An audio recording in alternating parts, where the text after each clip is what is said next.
গঙ্গাসাগরের চাপাতলায় নদী বাঁধের কাজে দুর্নীতির অভিযোগের পর বিরোধীদের উদ্দেশ্যে একাধিক মন্তব্য প্রকাশ করলেন সুন্দরবন উন্নয়ন মন্ত্রী বঙ্কিমচন্দ্র হাজরা।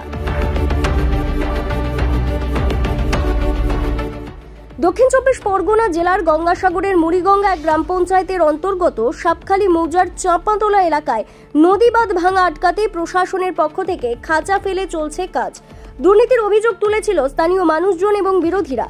তাদের অভিযোগ ছিল নিম্নমানের ইট দিয়ে কাজ হচ্ছে এবং খাঁচায় যেখানে ৫,০০০ ইট দেওয়ার কথা সেখানে ৩ থেকে ৩,৫০০ ইট দিয়ে নদীতে ফেলা হচ্ছে খাঁচা।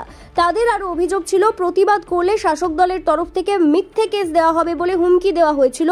সমস্ত অভিযোগ উড়িয়ে সাংবাদিকদের মুখোমুখি হয়ে সুন্দরবন উন্নয়ন মন্ত্রী বঙ্কিমচন্দ্র হাজরা জানান, এলাকাবাসীদের অভিযোগ ছিল নিম্নমানের ইট দেওয়া হচ্ছে। সেই অভিযোগ পাওয়া মাত্রই উচ্চতর কর্তৃপক্ষকে জানানো হয়েছে যাতে ইট বদলে ভালো ইট দেওয়া হয়, কিন্তু শাসক দলের তরফ থেকে কাউকে হুমকি দেওয়া হয়নি। বিরোধীরা কালিমা লিপ্ত করার জন্য মিথ্যে অভিযোগ করছে। ওখানে যেটা চাপাতলাতে যে কাজটা হচ্ছে, সে যেমন জলসম্পদ দপ্তর থেকে খাঁচা ফেলানো হচ্ছে যাতে বারবার সেটা ভাঙন হচ্ছে।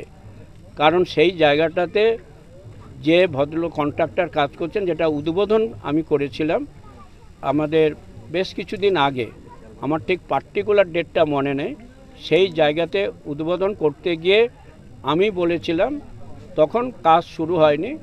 ইঞ্জিনিয়ারের আমাদের কন্ট্রাক্টরের পক্ষে যিনি ছিলেন, আমাদের এসডিও সাহেব ছিলেন ইরিগেশনের, যাকে অ্যাসিস্ট্যান্ট ইঞ্জিনিয়ার বলে, জয়েন্ট ইঞ্জিনিয়ার ছিলেন, সবাই ছিলেন এবং প্রচুর গ্রামবাসী ছিলেন, লোকাল প্রধান, উপপ্রধান, লোকাল সদস্যরা ছিলেন।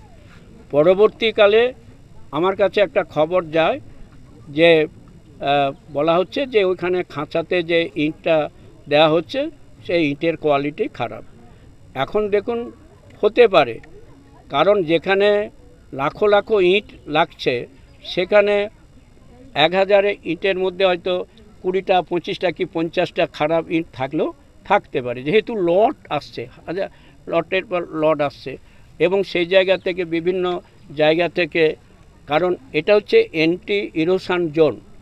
এই ইরোশন জোনগুলোকে প্রোটেক্ট করতে সাগরদ্বীপে, আপনি সাংবাদিক বন্ধু, আপনি জানেন যে ওখানে বঙ্কিমনগর, সুমতিনগর, ওখানে হচ্ছে আমাদের ধবলাটের সাউঘেরি, ওখানে হচ্ছে মূল একেবারে গঙ্গাসাগর বেলাভূমিতে যেভাবে ইরোশন হচ্ছে সেই জায়গায়, এদিকে ঘোড়ামারা দ্বীপ, ওদিকে মনসুনি বালিয়ারিয়া, ওখানে হচ্ছে গোবিন্দপুরাবাদ, আমাদের গোসাপা, বিস্তীর্ণ সুন্দরবন এলাকা জুড়ে এই যে আমাদের এই প্রি মরশুমে আমাদের যে প্রোটেক্টেডের কাজ হচ্ছে, কারণ এখনও বড় কটাল আছে, অতএব এই সব জায়গাতে প্রোটেকশান দিতে গিয়ে কিছু যেটা হয়ে থাকে, গতকাল যেটা আমি দেখলাম একটা নিউজে, যারা করেছেন ভারতীয় জনতা পার্টির নেতৃত্বরা, আমি জানি না তারা মানুষের কতটা ভালো কাজ করেন।